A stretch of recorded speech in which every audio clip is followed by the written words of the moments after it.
está no coração de quem já conhece Jesus.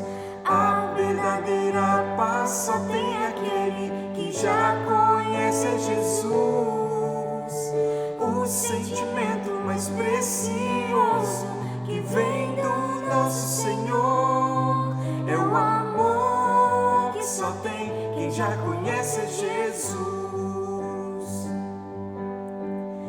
A alegria está no coração de quem já conhece Jesus. A verdadeira paz só tem aquele que já conhece Jesus. O sentimento mais precioso que vem do nosso Senhor é o amor que só tem quem já conhece Jesus. A alegria está no coração de quem já conhece Jesus. A verdadeira paz só tem aquele que já conhece Jesus. O sentimento mais precioso que vem do nosso Senhor é o amor que só tem quem já conhece Jesus. Que só tem quem já conhece Jesus. Que só tem quem já conhece Jesus. Que só tem quem já conhece Jesus.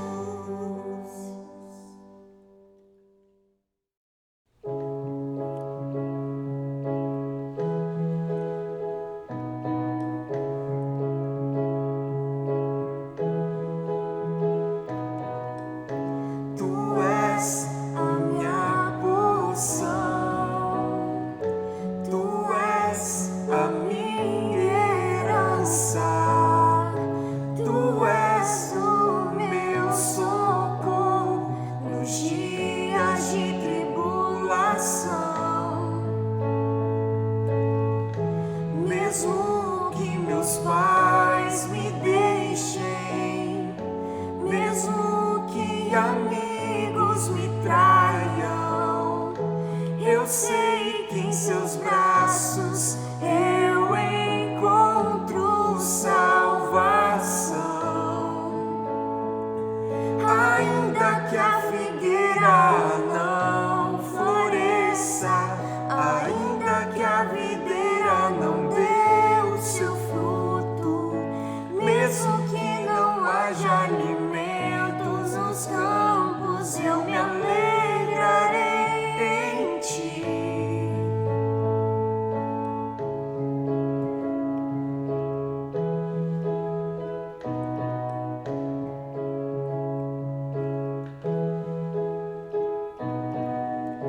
Tu és a minha porção,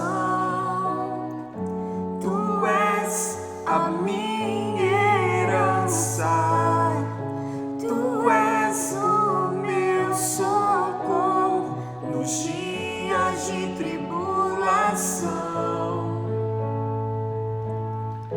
Mesmo que meus pais me deixem, mesmo que amigos me traiam, eu sei que em seus braços eu encontro salvação.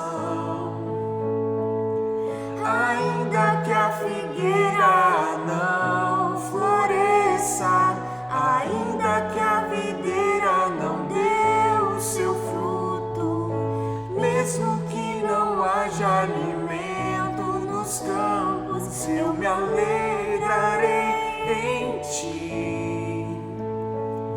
Ainda que a figueira não floresça, ainda que a videira não dê o seu fruto, mesmo que não haja alimento nos campos, eu me alegrarei em ti.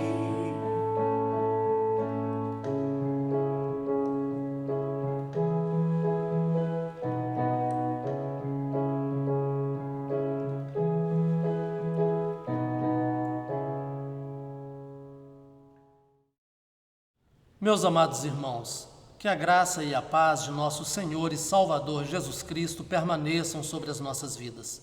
Nós gostaríamos de convidá-los para a leitura que faremos na palavra do Senhor, no livro de Jó, no capítulo 1, versículos 1 a 19, para a nossa reflexão nesta oportunidade. Assim diz a palavra do Senhor nesse texto. Havia um homem na terra de Uz, cujo nome era Jó, homem íntegro e reto, temente a Deus e que se desviava do mal. Nasceram-lhe 7 filhos e 3 filhas. Possuía 7.000 ovelhas, 3.000 camelos, 500 juntas de bois e 500 jumentas. Era também muito numeroso o pessoal ao seu serviço, de maneira que este homem era o maior de todos os do Oriente. Seus filhos iam às casas uns dos outros e faziam banquetes, cada um por sua vez, e mandavam convidar as suas 3 irmãs a comerem e beberem com eles. Decorrido o turno de dias de seus banquetes, chamava Jó seus filhos e os santificava.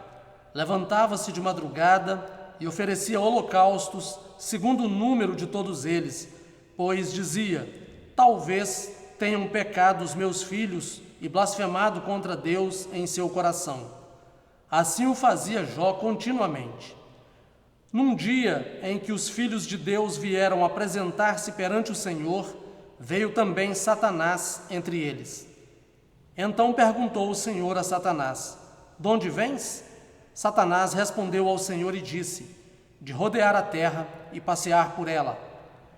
Perguntou ainda o Senhor a Satanás: observaste o meu servo Jó? Porque ninguém há na terra semelhante a ele, homem íntegro e reto, temente a Deus e que se desvia do mal. Então respondeu Satanás ao Senhor: porventura Jó debalde teme a Deus? Acaso não o cercaste com sebe, a ele, a sua casa e a tudo quanto tem? A obra de suas mãos abençoaste, e os seus bens se multiplicaram na terra. Estende, porém, a mão e toca-lhe em tudo quanto tem, e verás se não blasfema contra ti na tua face. Disse o Senhor a Satanás: eis que tudo quanto ele tem está em teu poder, somente contra ele não estendas a mão. E Satanás saiu da presença do Senhor. Sucedeu um dia em que seus filhos e suas filhas comiam e bebiam vinho na casa do irmão primogênito, que veio um mensageiro a Jó e lhe disse: os bois lavravam e as jumentas pasciam junto a eles. De repente, deram sobre eles os sabeus e os levaram, e mataram aos servos a fio de espada. Só eu escapei para trazer-te a nova. Falava este ainda, quando veio outro e disse: fogo de Deus caiu do céu e queimou as ovelhas e os servos, e os consumiu. Só eu escapei para trazer-te a nova. Falava este ainda, quando veio outro e disse: dividiram-se os caldeus em 3 bandos, deram sobre os camelos, e levaram e mataram aos servos a fio de espada. Só eu escapei para trazer-te a nova. Também este falava ainda, quando veio outro e disse: estando teus filhos e tuas filhas comendo e bebendo vinho em casa do irmão primogênito, eis que se levantou grande vento do lado do deserto e deu nos 4 cantos da casa, a qual caiu sobre eles e morreram. Só eu escapei para trazer-te a nova. Até aqui. Oremos. Senhor nosso Deus, Deus eterno, todo-poderoso, Criador de todas as coisas, ao Senhor tributamos a honra, o louvor e a glória, convictos de que só o Senhor é digno de ser adorado, de ser bendito, de ser exaltado. Neste instante, Pai, queremos também expressar a nossa gratidão ao Senhor por tudo quanto tens concedido a nós, pela preservação da nossa vida, pela conservação da nossa saúde, porque a despeito, ó Deus, das crises desta vida que assolam a nossa cidade, a nossa terra, a nossa nação e assola toda a terra, ainda em meio a tudo isso, nós conseguimos, mercê da Tua bondade e da intervenção do Teu Espírito nas nossas vidas, olhar para o autor e consumador da fé.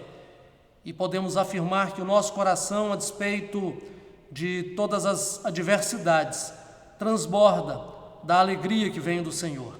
Bendizemos ao Senhor, meu Pai, porque a nossa esperança não está nas coisas visíveis, nem nas palpáveis. A nossa esperança vem de Ti. E nós sabemos, Deus, que o Senhor é fiel para cumprir tudo quanto tem determinado. O Senhor é fiel para cumprir a Tua palavra e para fazer, ó Deus, com que as Tuas promessas também se cumpram. Nós engrandecemos Teu nome, porque a despeito do contexto, nós temos uma vida feliz no Senhor. Pai, nós queremos agora pedir ao Senhor, sê com o Teu povo, sê com a Tua igreja, espalhada, ó Deus, no nosso município, no nosso estado, espalhada por toda a terra. Visita, Senhor, os Teus servos e dê a cada um a condição de poder viver, ó Deus, segundo a orientação da Tua palavra. Que a fé no coração de cada um seja algo real e que pela fé, ó Deus, possam continuar tomando posse daquilo que o Senhor tem concedido a nós por via do sacrifício de Jesus. Rogamos ao Senhor, meu Pai, vem falar ao nosso coração por meio da palavra lida nesse instante.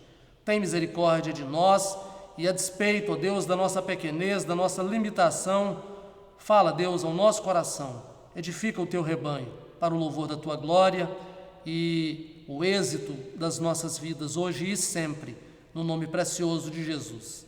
Amém.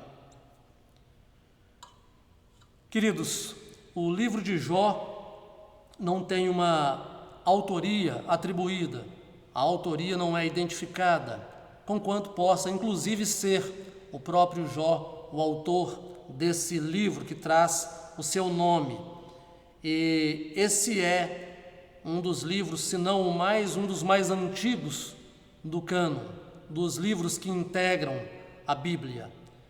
E ele é classificado como um livro poético. Jó possivelmente tenha vivido na era patriarcal. Há indicativos na Escritura de que, de fato, ele tenha vivido naquele período. Por exemplo, a idade que Jó chegou a alcançar, o tempo de vida de Jó, é um tempo de vida semelhante ao tempo vivido pelos patriarcas. Jó ofereceu sacrifícios, era uma prática corrente na era patriarcal. Há um outro indício para pensarmos dessa maneira, é que o livro não cita as leis.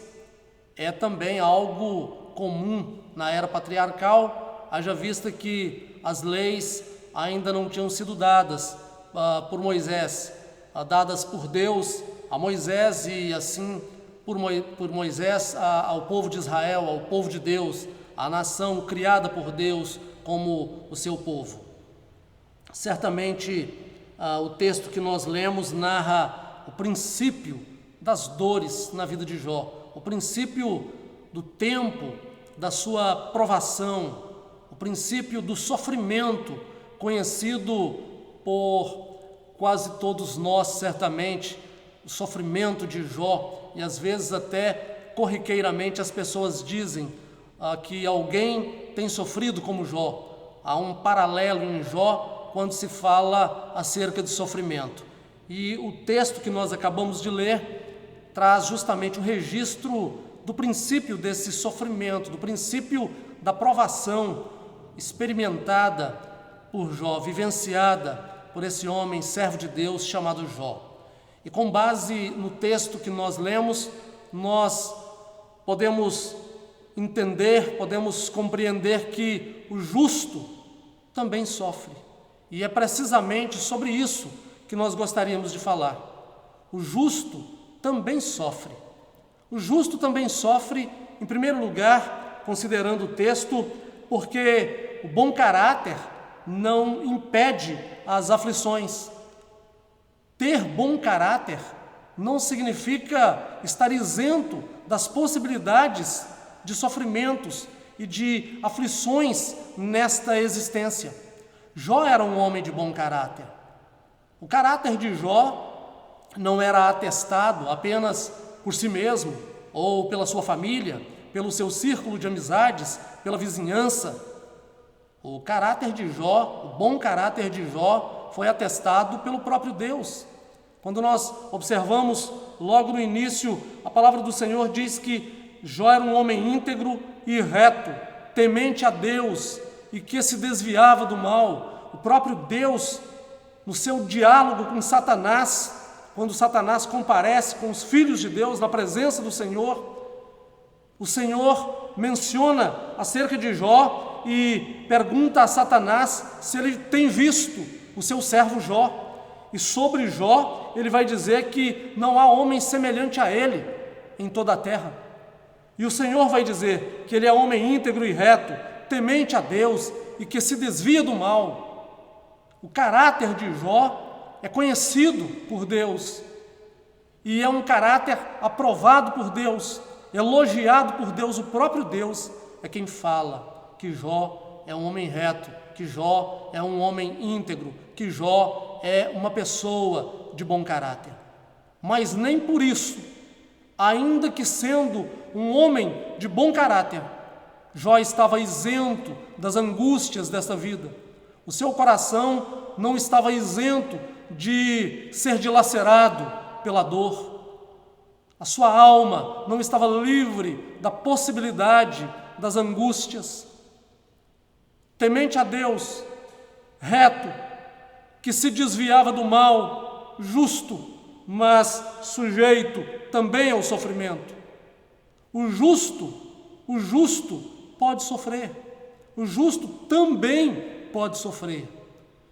Queridos, se nós olharmos para a vida desse homem, a partir desse ponto de vista, de que o próprio Deus está dizendo que Jó era um homem distinto em meio aos demais, nós poderíamos pensar que esse homem não viria a experimentar, a conhecer nenhuma forma de sofrimento, porque é assim que os homens pensam muitas vezes e questionam: por que é que fulano passa tão mal? Por que é que Beltrano sofre tanto? É uma pessoa tão boa, é um homem tão justo, não é um ímpio, não é um homem mau caráter, porque não estão entendendo muitas vezes, quando fazem esses questionamentos, que há alguém soberano sobre todas as coisas e que tem todas as coisas determinadas, que tem objetivos pré-estabelecidos, não conhecidos por nós, não conhecidos pelos homens, tem alvos a serem atingidos segundo o seu propósito soberano e livre. Jó era um homem bom caráter, um homem de bom caráter, mas sofreu. Jó era um homem que agradava ao coração de Deus, mas passou por aflições, certamente. Se nós observarmos dos versos 13 até o 19, notaremos facilmente por quantas aflições aquele homem passou. Um dia de banquete na casa do filho mais velho, todos os filhos presentes na casa do irmão primogênito, do irmão mais velho. Povos se levantaram, inimigos se levantaram, instigados por Satanás, levaram os rebanhos, mataram aos servos de Jó e, por fim, um vento caiu sobre a casa e a casa caiu sobre os filhos de Jó, matando a todos, e apenas alguns servos, cada um por sua vez, retornando do seu mistério, da sua obrigação, para trazer a má notícia. Um fala de um rebanho, outro fala de outro, outro vai falar acerca dos filhos que morreram de uma só vez. Os 10 filhos, 7 filhos e 3 filhas. Um homem que é justo, um homem que tem bom caráter, mas que não está isento do sofrimento. Um servo de Deus que passa por aflições, porque o justo também sofre. Em segundo lugar, o justo também sofre porque a riqueza material não impede o sofrimento, não impede o tempo difícil, não impede o tempo mau. A riqueza material não impede as aflições e nem os sofrimentos.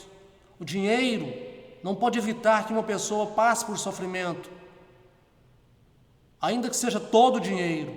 A riqueza material não tem capacidade, não tem o poder para impedir o sofrimento de uma pessoa.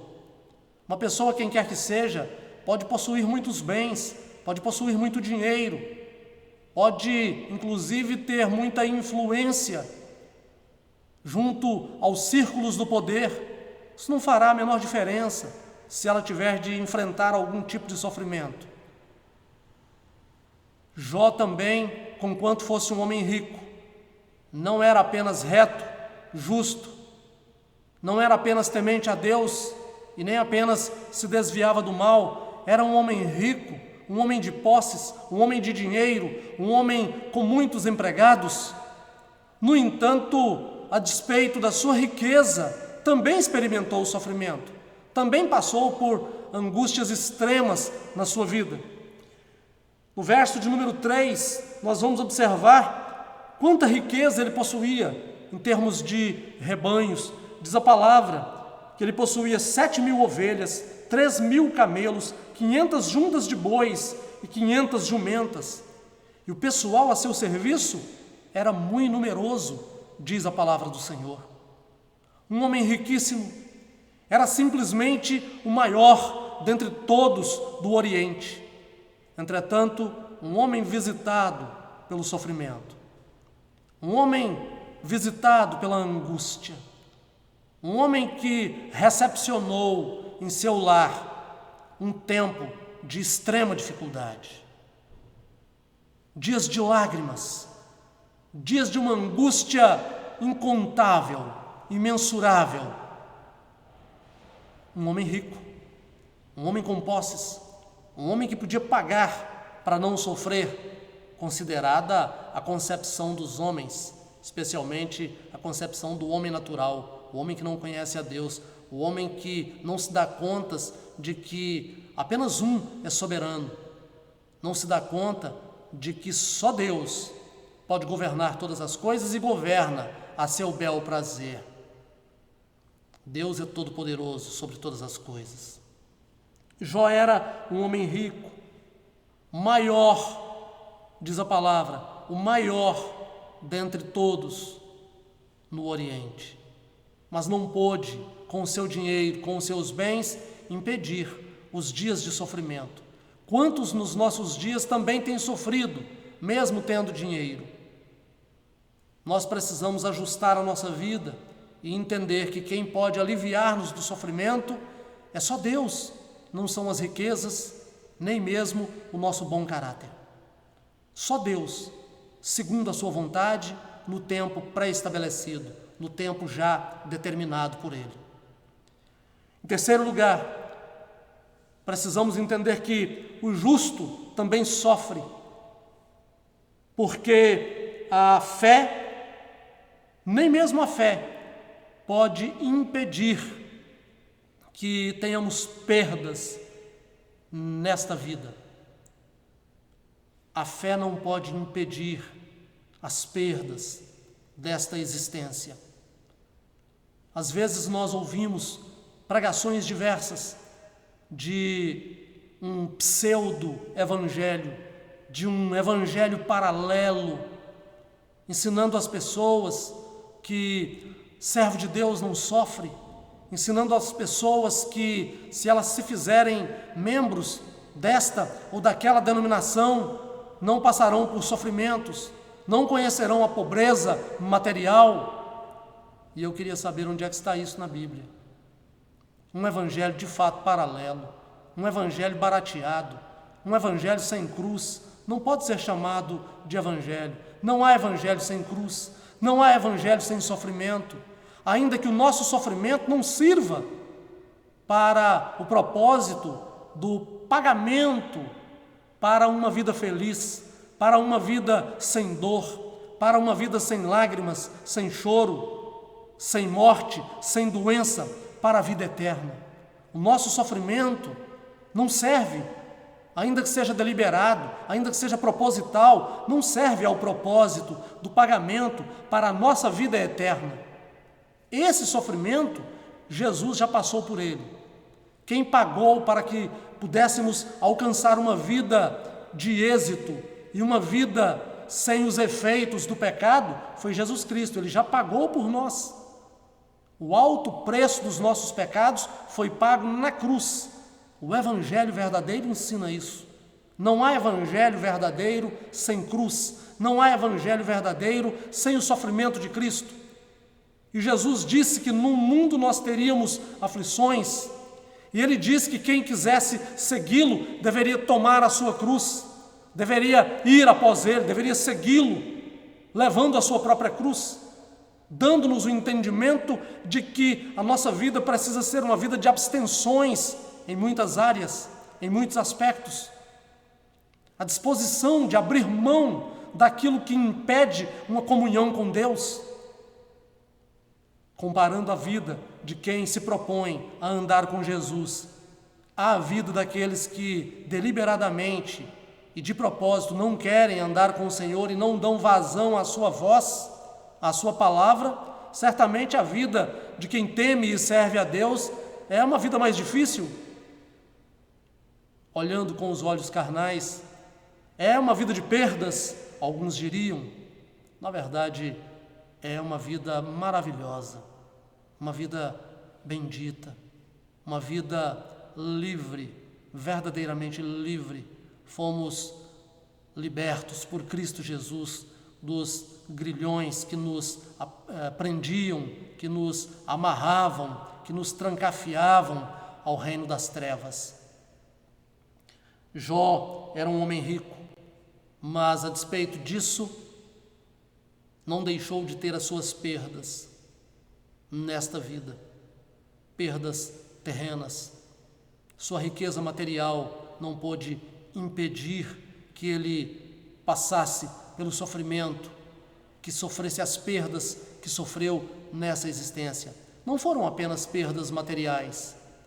Jó perdeu a sua família num único dia, 10 filhos no mesmo dia, perdas emocionais, psicológicas, mas a sua fé jamais vacilou. Ele não deixou de crer em Deus, ele apenas não compreendia todas aquelas coisas, tudo quanto sofria. Jó passa por um tempo de extrema dificuldade, faz os seus questionamentos, e a bem da verdade, ele não precisava e nem deveria ter feito os questionamentos que fez. Mas lembremos-nos, era um homem como nós. Nós também corremos esse risco de fazer questionamentos. Jó questiona, mas não duvida. Jó sabe quem é Deus. Jó sabe que todas as coisas estão nas mãos de Deus e que Deus pode fazer, inclusive, tudo quanto ele experimentava e se sujeitava. Ele só não estava entendendo por que a mão de Deus pesava tanto sobre ele. O justo pode sofrer. O justo pode sofrer. Nós devemos nos lembrar de que somos servos do Senhor e que o sofrimento do presente tempo é algo que também pode nos alcançar e acometer a nossa vida, acometer a nossa família, acometer a igreja nesse tempo da sua existência aqui na terra. Somos servos do Senhor. Procuramos ter um bom caráter, viver uma vida reta aos olhos do Senhor, uma vida justa diante de Deus e dos homens. Procuramos demonstrar de maneira prática o temor que temos. Procuramos certamente viver a vida cristã com autenticidade, mas ainda assim, nós podemos passar por sofrimentos e de fato passamos por sofrimentos. Alguns têm mais posses, outros menos posses, mas também vão passar por sofrimentos, porque a riqueza material não é capaz de impedir os sofrimentos desta vida. temos fé, temos vida devocional, temos vida na presença de Deus, mas isso também não é impedimento, porque a vontade soberana, a vontade que sobrepuja, é a vontade de Deus, e é possível que Ele queira provar-nos, é possível que Ele nos permita sermos tentados, é possível que passemos por tribulações. Cremos piamente que a igreja atravessa a grande tribulação. Afinal, como é que haveria salvos na grande tribulação sem a presença da igreja? Se para alguém crer no Evangelho, o Evangelho precisa ser pregado e Deus não vai enviar anjos para essa pregação? Queridos, o justo pode sofrer, o justo também sofre. E em quarto e último lugar, o justo também sofre porque o propósito de Deus é sempre cumprido. A palavra do Senhor no verso 12 do texto lido diz assim: Disse o Senhor a Satanás: Eis que tudo quanto ele tem está em teu poder, somente contra ele não estendas a mão. E Satanás saiu da presença do Senhor. O diabo quis convencer a Deus de que Jó não o temia, não o servia verdadeiramente. Jó era um sujeito interesseiro na fala de Satanás. Afinal, servir a Deus daquela forma seria fácil para qualquer um, quem sabe até para o diabo, pois Jó era um homem cercado da bênção de Deus, uma bela família, riquezas que se multiplicaram, o trabalho das mãos prosperando.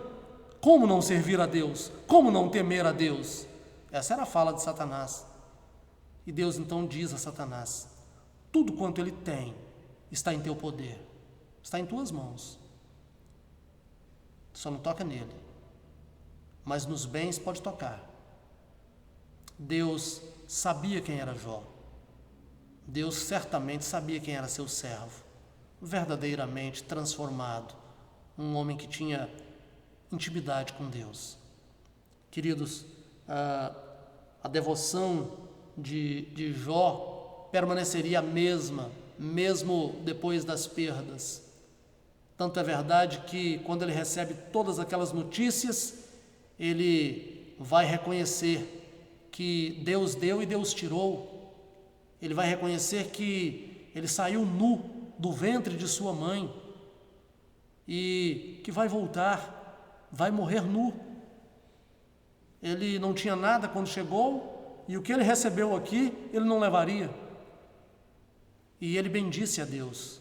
Bendito seja o nome do Senhor. Glorificou a Deus, exaltou a Deus, mesmo após as perdas que teve. Quando a sua esposa o incita, quem sabe, a blasfemar contra Deus, ele se vira para a esposa e diz que ela fala como louca. Recebeu o bem de Deus, não receberia também, ou não estaria sujeito a receber o que mais Deus quisesse trazer a ele, ainda que fosse o infortúnio, porque Senhor só há um, e Deus é o Senhor. Ele era apenas o servo. O justo também sofre, porque os propósitos de Deus são cumpridos sempre. E se Deus tem propósito, tem o propósito de levar-nos a passar por tentações, passar por provações, passar pelas tribulações desta vida, todos esses propósitos certamente se cumprirão cabalmente. Não há como fugir disso. Nossas vidas pertencem ao Senhor. O que não podemos fazer é perder a direção.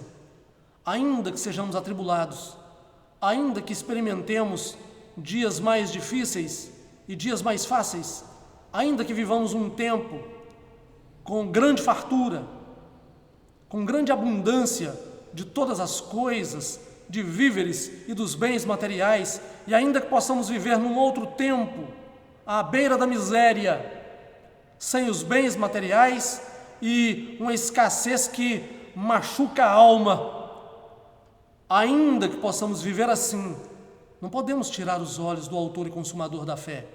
Não podemos deixar de crer. Precisamos continuar crendo no Senhor. Precisamos procurar entender que Deus tem um propósito em todas as coisas. Entender que todas as coisas cooperam para o bem daqueles que amam a Deus, a despeito do que quer que sejam essas coisas. Certamente, o justo também sofre. O justo, mesmo sendo servo do Senhor de bom caráter, pode sofrer. Mesmo sendo rico, pode sofrer. Mesmo sendo crente fiel, pode sofrer. Porque Deus é soberano sobre todas as coisas. E Ele que sabe que propósitos tem definidos para as nossas vidas. Que nós nos lembremos, por todos os dias da nossa vida, que as nossas vidas estão nas mãos do Senhor e que vale a pena temer e servir a Deus a despeito das circunstâncias desta vida. Que nós nos lembremos sempre de que, mesmo sendo igreja do Senhor, estamos sujeitos, sim, a passarmos por sofrimentos. Como disse anteriormente, há pseudos evangelhos e evangelhos paralelos sendo pregados por aí. Apeguemo-nos à verdade. Ainda que nós morramos, nós viveremos estando em Cristo. Porque, de fato, o bem que é apregoado por aí afora, associado a curas, associado à riqueza material, associado ao conforto de uma vida terrena, esse bem passa. Só que isso não é dito. As pessoas estão aprofundando suas raízes nessas coisas, mas não está sendo dito a essas pessoas que tudo isso passará. Jesus ressuscitou a Lázaro, mas Lázaro morreu outra vez. As pessoas que recebem a cura, um dia adoecerão de novo e morrerão. Em última instância, em última análise, devemos entender que todas essas coisas são boas e são dádivas de Deus para nós, mas não podem ser o fim último, o objetivo último a ser buscado pelos que creem em Jesus. Porque tudo isso passará. O Evangelho verdadeiro vai nos ensinar de que, a despeito do que quer que seja a nossa vida nessa existência, estando em Cristo, herdaremos a vida eterna. O justo sofre, e sofre mesmo, também nesta vida. Não é só o ímpio que padece o sofrimento. A igreja do Senhor, quem sabe, sofra ainda mais do que o ímpio, porque o ímpio, tudo que tem a receber, está nesta vida, mas a igreja não. A igreja recebe o necessário para esta vida e recebe a verdadeira riqueza, a verdadeira herança no porvir, na eternidade. Que Deus nos abençoe. Deus fortaleça a fé da igreja nesse tempo, para que nada nos leve a abrir mão de crer na verdade e descansar nesta verdade. Deus nos abençoe. Oremos. Pai Celestial, nós te agradecemos pela palavra lida e exposta e clamamos ao Senhor, meu Deus, que o Senhor de fato nos instrua e que o Senhor aplique esta palavra, esta verdade à prática das nossas vidas, de modo que sejamos, ó Deus, transformados naquilo que é o desejo do Senhor. Que nós nos lembremos sempre de que, mesmo sendo servos do Senhor e buscando viver uma vida que agrada aos teus olhos, estamos sujeitos aos sofrimentos dessa existência. Tem misericórdia, Deus da igreja, e abençoa os teus servos para que perseverem em permanecer na tua presença, em servir ao Senhor e perseverem na propagação da tua palavra, na evangelização, de modo, ó Deus, que o Senhor possa, por via da igreja, alcançar aqueles a quem o Senhor tem separado, chamado para a vida eterna, desde a fundação do mundo, ou desde antes da fundação do mundo. Sê conosco, Deus, no restante dessa semana já iniciada, e abençoa as nossas vidas, Deus, de maneira que os teus propósitos se cumpram em cada uma delas. No nome de Jesus, nosso Senhor, nosso Salvador, é que nós oramos. Amém.